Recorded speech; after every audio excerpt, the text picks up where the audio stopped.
السلام عليكم. اهلا بيكم في يوم جديد وفيديو جديد هنتعلم فيه مع بعض النهاردة ازاي نعمل حروف مجسمة بالشكل ده. الحروف دي بتكون حلوة جدا في الاحتفالات، ممكن في اعياد الميلاد. اول حاجة بجيب الفوم بتاعي، برسم عليه من الظهر الحروف، وباخد بالي ان انا رسمة الحروف متشقلبة عشان الفوم ده جليتر.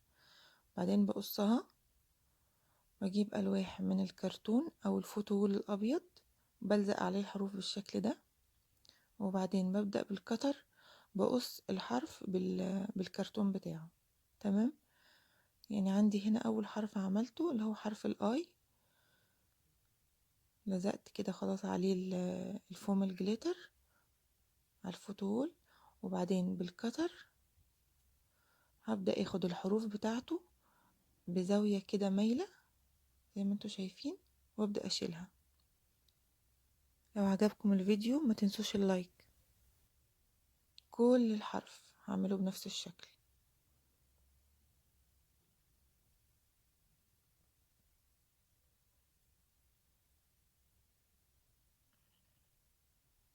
من جميع الاتجاهات. طبعا كل الحروف هعملها بنفس الطريقة خلاص. بعدين هبدأ اجيب لوح كامل من الفوتول، وهقسمه لشرايط 10 سنتي، كل شريط 10 سنتي.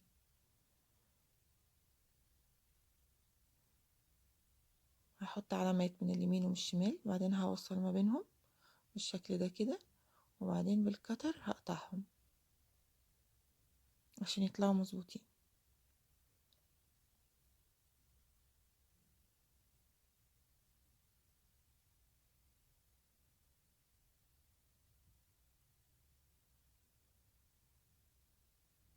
المفروض ان انا الحرف بتاعي هيبقى مجسم 3D، فطبعا ليه جناب، يعني هيقف كده وهيبقى ليه جناب من كل الحرف.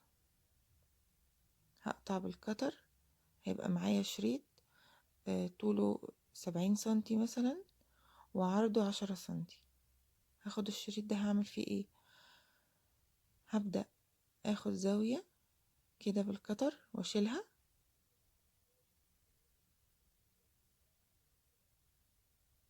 زي ما احنا شايفين، وبعدين من الناحية التانية كمان، وبعدين بقطعة صنفرة، وهبدأ أصنفر الأطراف دي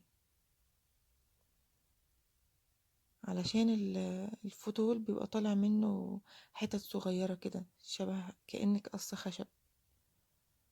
هبدأ أصنفر كده لغاية ما تبقى ناعمة، وهصنفر كمان الحرف الأساسي بتاعي.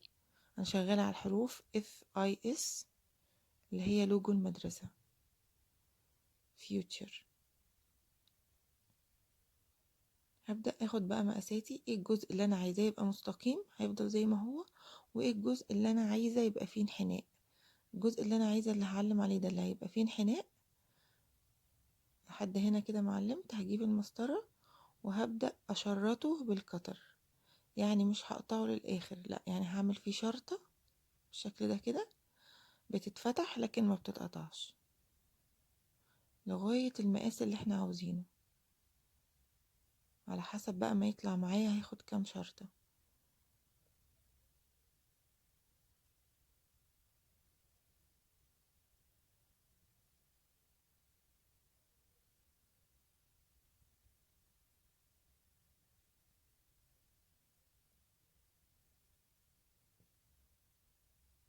بعدين هبدأ افتح كل التقطيعات اللي انا عملتها دي بالشكل ده كده، هيديني الشكل ده. ومن الناحية التانية كمان هعملها، هيديني الشكل ده كده.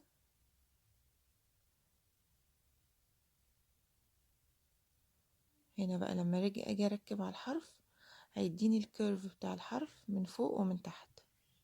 هحط كده وهركب من جوه بالجلوجان، هو ده بقى هيكون انحناء الحرف. كده انا خليت الفوتول يدي انحناءات بالشكل ده كده. يكون الجلوجان سخن طبعا، وهبدأ احط على الاطراف واركب، واي زيادات اشيلها. كده ركبت الجزء الاولاني وبركب الجزء التاني، واحط من جوه كمان شمع عشان يبقى ثابت اكتر.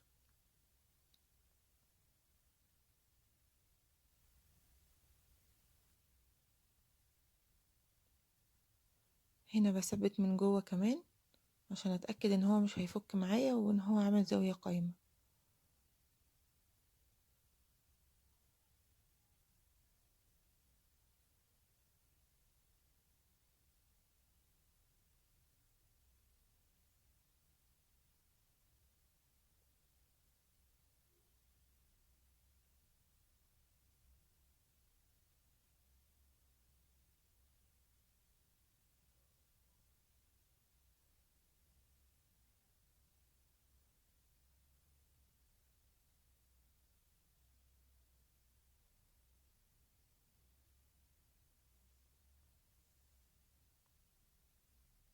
باجي هنا وبقيس مقاس القطعه اللي متبقيه، تقريبا كانت 8 سنتي او 9 سنتي، وعرضها 10 سنتي. بقصها من اي بواقي عندي، وببدأ اخد الزوايا بتاعتها بالشكل ده كده بالقطر عشان تعشق مع الجزء التاني. وبعدين هحط طبعا هصنفرها الاول، وبالجلو جن هلزقها ما بين الجزئين اللي متبقيين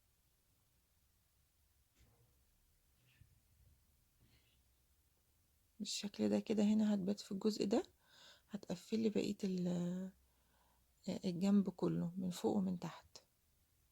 هحط هنا السيليكون من الثلاث اطراف، وبعدين هركبها كده فيه، وهكون قفلت الحرف. يعني كده الحرف بيقدر يقف وهو متزن. خلاص كده من الجنبين تمام. هبدأ اخد بقى الاس، طبعا الاس كلها انحناءات، فهجيب قطعة الفتول بتاعتي وهشرطها كلها. هشرطها مش هقطعها، يعني هشرطها، يعني الكتر هيعدي في الطبقة اللي فوق ومش هيوصل للطبقة الأخيرة من تحت، عشان لو وصل للطبقة الأخيرة من تحت هتتقطع وهيتفصل الفتول من بعضه. كده أنا شرطتها، وابدأ أفتح كده الشروط اللي أنا عملتها، هتديني الشكل ده كده. شايفين؟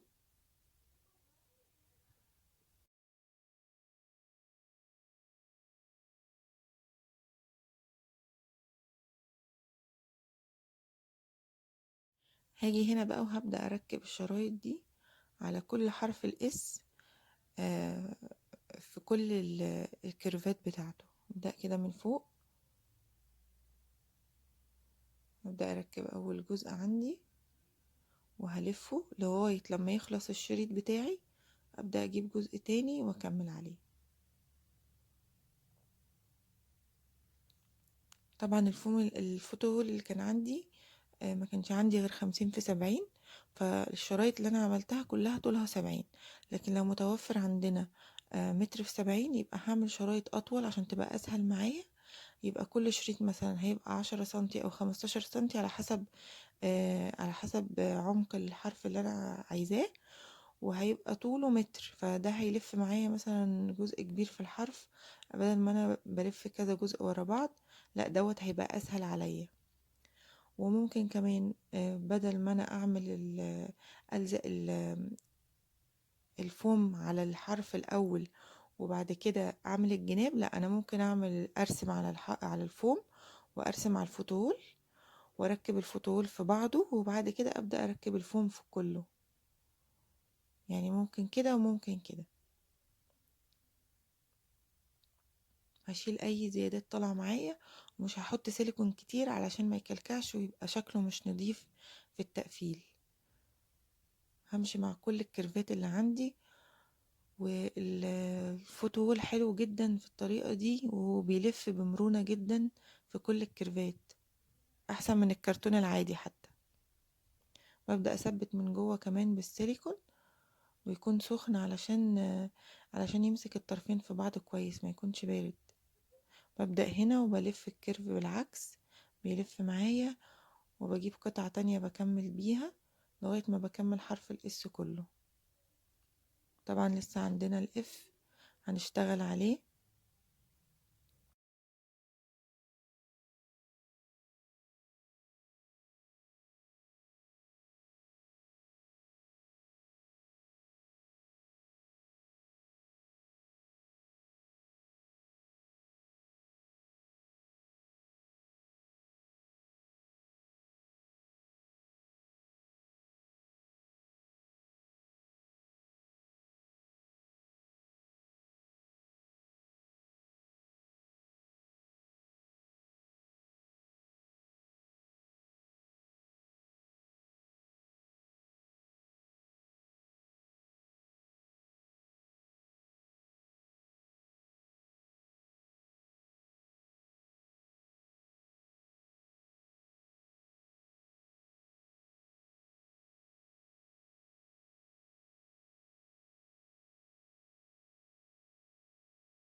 ببدأ هنا أجهز شرايط من الفوم الجليتر، مقاسها 10 سنتي زي مقاس الجناب اللي أنا عملتها، ودي هقفل بيها الجناب كلها. عندنا هنا حرف الاف أنا خلصته عشان ميبقاش الفيديو طويل وممل بالنسبة لكم. وبعدين هبدأ بقى أحط في كل الأجزاء دي، أغلفها بالفوم. طبعا لو عجبكم الفيديو ما تنسوش تعملوا لايك.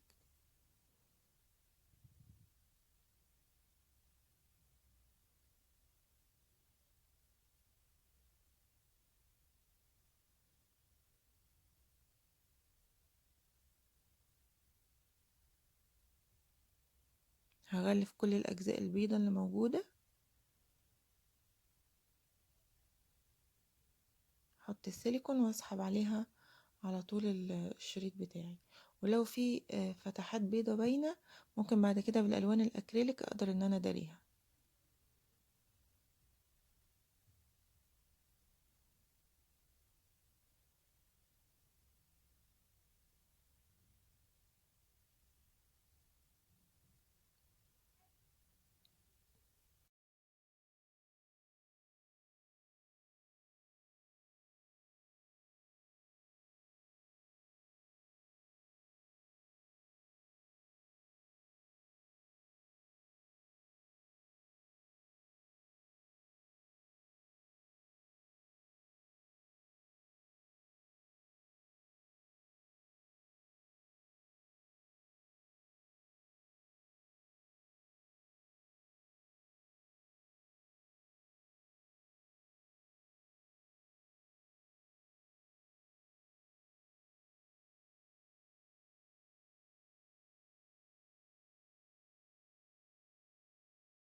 هنا ببدأ اخد لون أكريليك وفرشة رفيعة قوي، وببدأ اشتغل في الأجناب البيضة اللي باينة دي، ببدأ أغطيها خالص عشان ميبقاش شكلها مش حلو بالشكل ده كده. كان في حل تاني ان احنا ممكن نطول الفوم وندخل طرف تحت طرف، بس مع الكرتون وكده هيبقى مكلكع ومش هيبقى شكله كويس. فانا قلت لو طلع فيه فتحات بيضة باينة هنداريها بالاكريليك، وده هيكون شكله نتيجته هتبقى احسن يعني، لان الفوم طرفين فوق بعض بيكلكعوا مش بيبقوا حلوين بالشكل ده كده.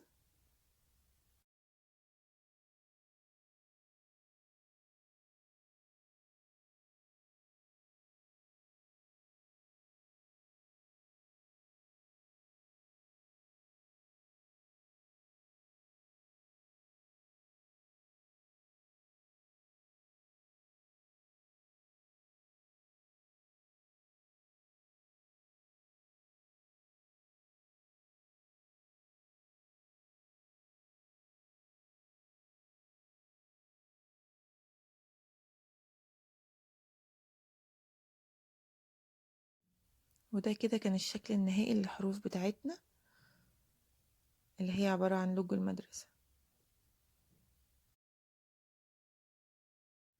هنا هنبدأ نعمل 2022 زي ما احنا شايفين مع بعض كده.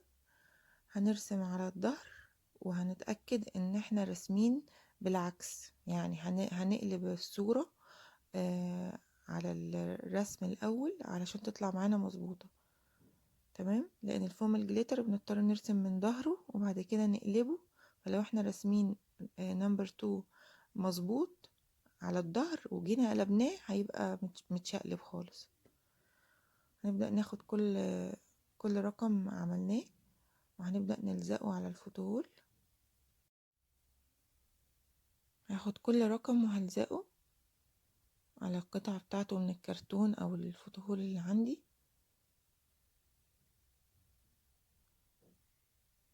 طبعا بستخدم السيليكون في اللزق، بحط حاجات كده بثبت بيها علب الوان او اي حاجة تقيلة علشان لما اجي الزق يبقى اللزق مظبوط ما يتعوجش معايا الرقم، عشان احط الزاوية على الزاوية. هبدأ هنا كده، هبدأ اركب.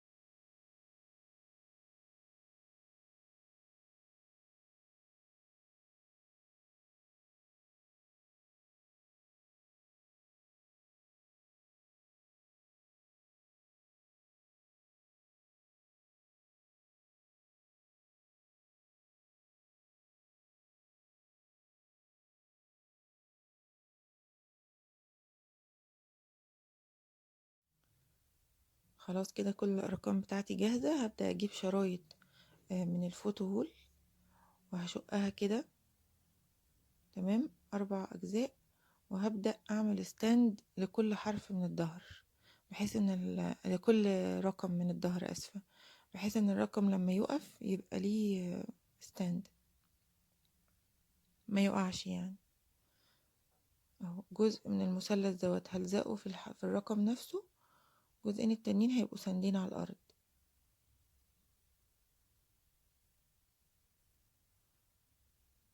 بالشكل ده كده. ومن الجزء التاني هعمل برضو ستاند يوقف لي الحرف. هنشوف مع بعض الشكل النهائي هيبقى عامل ازاي. وبعد كده طبعا ممكن بقى نعمل كابل تخرج على الحروف براحتنا، على الارقام سوري.